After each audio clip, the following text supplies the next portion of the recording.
Så er mit carrier-fly endelig færdig. Så tror jeg fjerner lige alt det der irriterende. Sådan der. Min lille base, som jeg brugte til at bygge min carrier. Og det færdige produkt.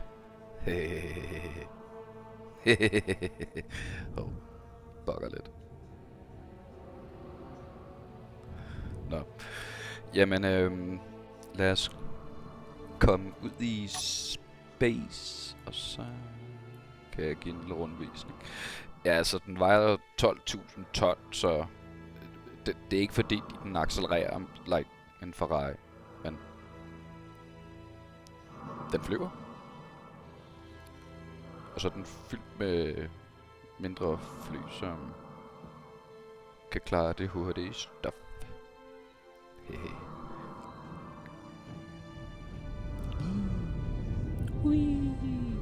Det her, det er den første fly overhovedet. Så I er med til noget historisk. Jeg bør snart være ude af orbit. Så kan I se. Okay, vi kører ned i venstre. Kan I se hastigheden? Ja, så der kan I se, at vi lige nu begynder at dale i hastighed, fordi jeg har slået på speederen, men flyver stadig med 60 meter i sekundet. Jorden.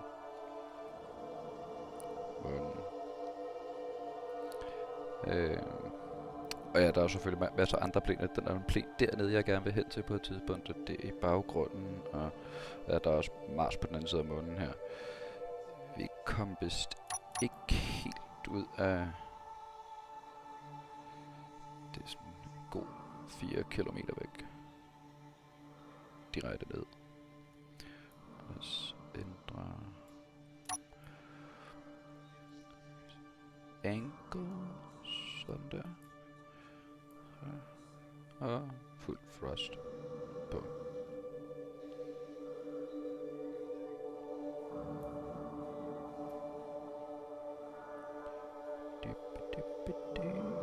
Så kan I se det der flimmer indikator på, at vi nu er i space.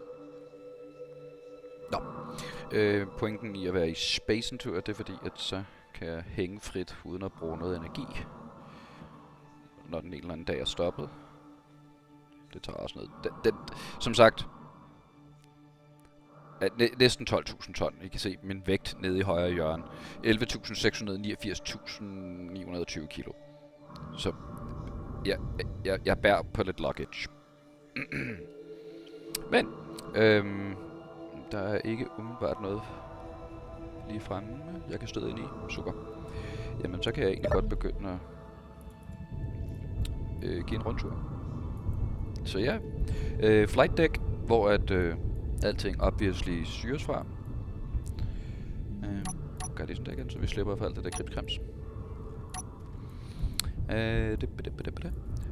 Skal vi tage udenfor først? Nå ja, gud, jeg har glemt at installere automatisk timer. Så dørene lukker ikke endnu. Det er ikke så smart, når vi er ude i space. Se, så kan der komme luft ind. Ja, det gør vi faktisk ligesom det første, så kan vi fungere og bygge noget i det her spil her. Jeg skal nok vise de forskellige ting, jeg bliver på. Så vi kan godt se, at det er ret irriterende hele tiden at skulle åbne og lukke en dør, ikke? Ja, så man kan heldigvis installere noget, der hedder en event controller og en timer block. Det er faktisk en timer block, jeg har brugt til noget andet. Skal vi se her, timer block, en af dem, og en event controller, en af dem. Så går vi hen, hvor vi har vores ressourcer og alt sådan noget der, og det er så bare en af mine mange tusind depoter af gøjl, man skal have. Forskellige mineraler, det var components, flere components, ammunition, mange andre components, mineraler, ting og sager. Nå, summa summarum, men når man lige har gjort det og lige gjort der, og så går hen og trykker sådan der, så har man automatisk hentet de ressourcer, vi skal bruge. Hvor skal vi placere? Ja, det her det er sådan pænt meget sådan, du ved, engine bay område, hvor alting, der styrer skibet, ligesom fungerer. Så det bliver obviously også hernede et sted, jeg alligevel placerer timer block, så der er en timer.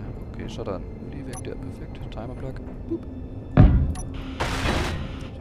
Så placerer man sådan en timer block. Og event controller, det havde jeg allerede taget frem. Så er vi der. Hvor skal du stå? Du skal stå. Skal du bare stå her? Nej, det skal du ikke. Du kan stå. Hvor fanden er du? Frontside. Der var du. Sådan der. Fordi, så kan man så gøre sådan her, og så sige event controller. Ja, det her det er alle de blokke, der er i skibet, der gør ting. Så det er ikke gulv og rustning og vægge og sådan noget der, men det er alle de blokke, der kan gøre ting på den ene eller den anden måde, ikke? Så I kan se, der er mange funktioner i det her fly lige nu. Ja, okay, meget af det er selvfølgelig også lys og thrusters og sådan noget der, men der er også bare so much more. Nå, summa summarum. Det event controlleren gør, det er, der går vi ind og siger, at når noget sker, jamen så trigger den en action. Så i det her tilfælde, fordi vi gerne vil være automatiske døre, så kan vi sige, når en dør åbner, og så fortæller vi, hvad for nogle blokke den skal integrere med, og den integrerer kun med de døre, som er en del af det grid, den er blevet bygget på. Så derfor så skal vi lige se. Sliding. Det bliver hertil. Tilføje dem. Ingen af hangardørene skal med. Dobbelttjekker lige, at der ikke er en hangar. Der er 4 hangars. Half level 2. Okay, yes. Det er okay. Sådan der. Så, når en af de her døre nu åbner, så vi skal faktisk lige lave en gruppe for alle døre. Er det?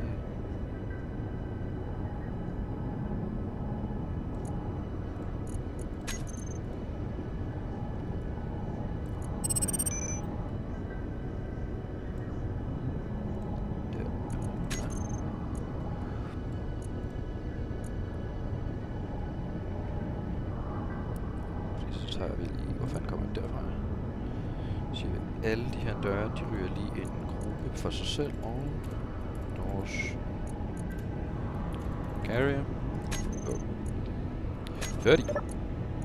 Så tager vi den nyeste timer, jeg lige har bygget. Der. Og de her timer her, dem kan man så sætte til ligesom at sige, altså de starter en funktion inden for en vis delay. Så i det her tilfælde, fordi de bare døråbner, så sætter den bare til et enkelt sekund, for der er ikke mere et sekund at løbe igennem en dør. Og derfor så siger jeg hen, så siger jeg så, altså, den skal sætte en action. Her er alle de blokke, jeg kan ændre i actions, det vil sige alle de blokke, der er en del af gridet her. Og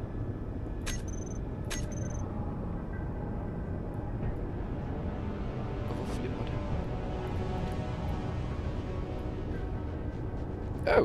Der er brand i mit skib. Eller et lille skib. Nå, fikser jeg lidt. Summa summarum. Timer. Det var der, vi kom fra. Timeren. Den kalder vi lige all doors. Boom. Setup action. Groups. All doors carrier. Close. Så derfor. Yes. Event controlleren går vi så ind igen. Select action. Finder den timer block, vi lige har installeret.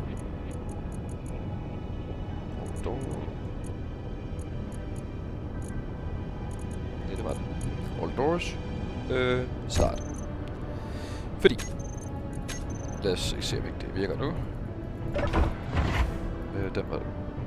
Ja, det burde den faktisk lukke begge døre så. Fordi når jeg så åbner. Se, så reagerer den. Og den lukker igen. Hey. Og det burde nu virke på alle døre. Ja, det er så den eneste. Man skal lige Man kan så ikke håbe, det næsten dør for hurtigt. Men det er faktisk egentlig også en god safety, fordi eftersom at hver rum er tryk, er under tryk for sig selv, der er sådan en ventilator i alle rum, så spilder man ikke for meget luft. Oxygen, hydrogen og så videre. Nu hvor vi er i Engine Bay, så kan vi lige så godt starte. Hernede der producerer jeg blandt andet ilt og hydrogen. Hernede har jeg sådan nogle assemblers, der kan bygge components. Det er bare undersiden af egentlig min hangar, det her.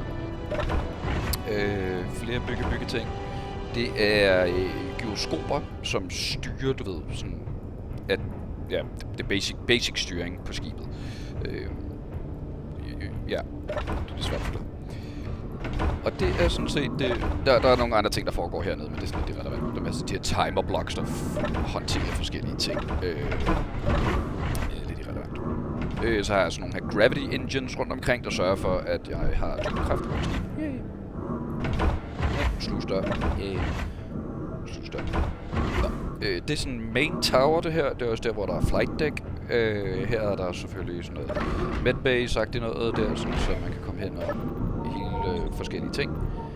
Når I ser nede i venstre hjørne, der er de her 4 forskellige ting, man kan heale på, og alle ting kan heales ved sådan en her dims. Vældig smart.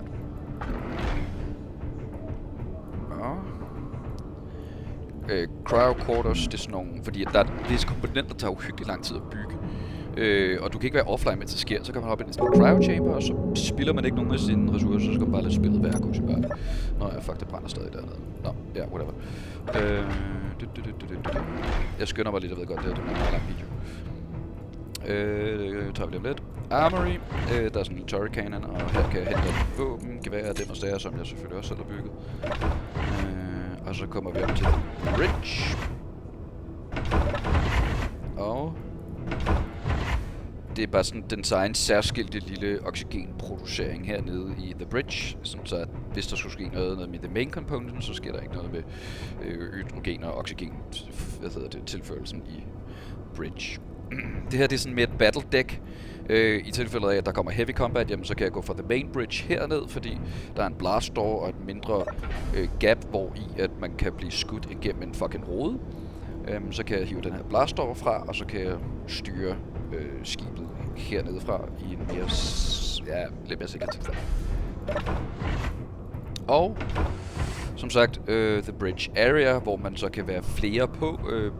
Man kan faktisk godt være flere, der styrer skibet på en gang, så du kan styre forskellige funktioner. Det her det er main sæde, som styrer selve bevægelserne. Cool. Lad os gå ned i hangar-området. Jeg mangler selvfølgelig lige. Reaktorrum. Det er sådan, ja, the fucking horsepowers. Kæmpe hydrogentanke, kæmpe store nuclear reactors. Jeg har også noget det med jump drive, der gør, at jeg kan fucking jumpe in space. Yay. Derfor gør det ikke så meget, at mit skib er fucking langsomt, fordi jeg jumper basically bare. Kæmpe cargo containers. Ja. Snyder vi lige lidt, kommer op her på øvre dæk igen. Bum.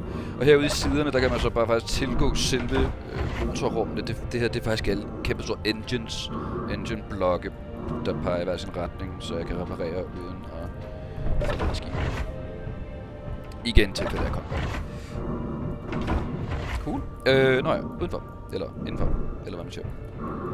Ud i hangar.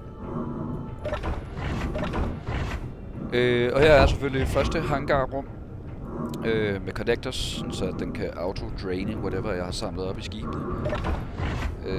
Jeg tog en skib, det er sådan en lille mining ship jeg har, som kan drill stuff hurtigt. Det er sådan en lille scouting ship jeg har bygget, som der er ild i. Jeg ved ikke hvorfor der er ild i der stadig. Jeg synes jeg reparerede der før. Det var måske tidligere safe. Nå. Stop med at vælge dig.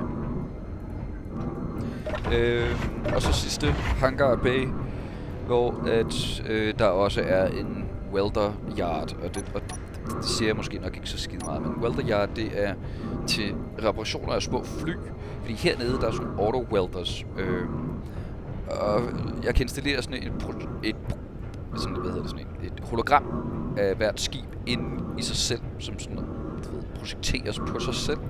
Så hvis det er brug for at blive repareret, så sætter jeg programdimsen i gang, flyver flyet herind, lander det bare midt i gulvet, og så de her dimser her autoreparerer basically hele skibet, uden jeg behøver at skille ad, hvis der er noget sådan indeni, jeg ikke rigtig kan få fat i, der er gået i stykker.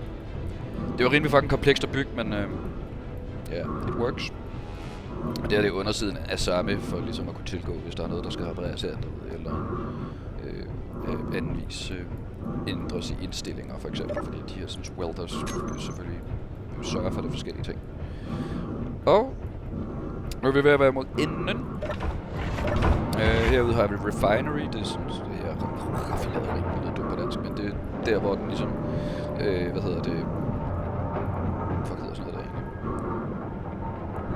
Den laver ligegyldige materialer om til brugbart materiale, så når jeg har minet en bunke jern ore, så laver den det op til jern ingots, som jeg så kan lave om til components.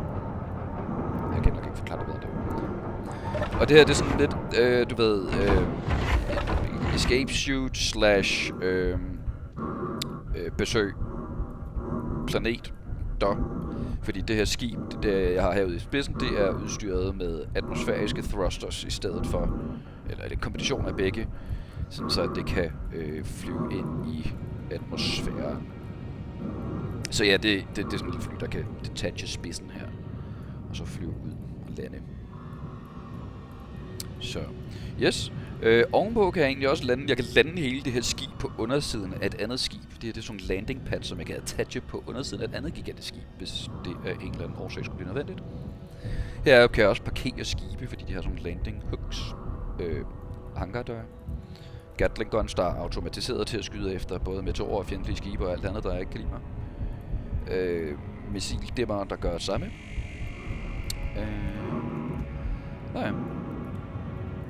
Altså de her sådan hangardøre, de er selvfølgelig automatiseret, ikke? Sådan, så man flyver hen imod den. Yeah. Åbner de, og lige så snart jeg er væk fra sensorområdet, så begynder de at lukke igen. Så jeg skal selvfølgelig bare hænge ud et øjeblik længere, hvis det er et stort skib. Og så kan jeg selvfølgelig også åbne alle hangardøre inde fra, hvis det er en eller anden årsag. Det skulle være nødvendigt. Lidt den friske sommerluft. Så ja. That's pretty much it, man. Min monster carrier klar til at flyve ud i space. Få bygget mig en lille hær af små droneskibe. Og så er missionen faktisk, at jeg skal hen til... Ja, peger allerede i den retning, det var sgu da meget nice. Unidentified signal 8155 km væk. Og det lyder måske ikke af meget.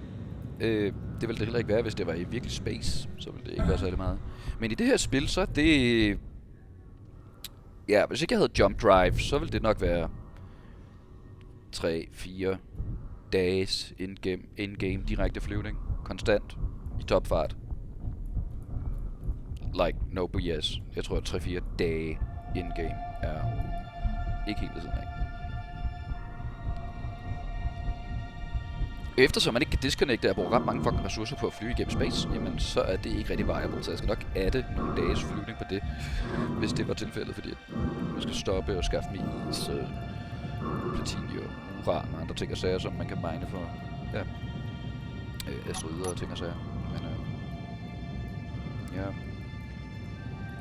så det har så været godt over en uge at bygge det lort her.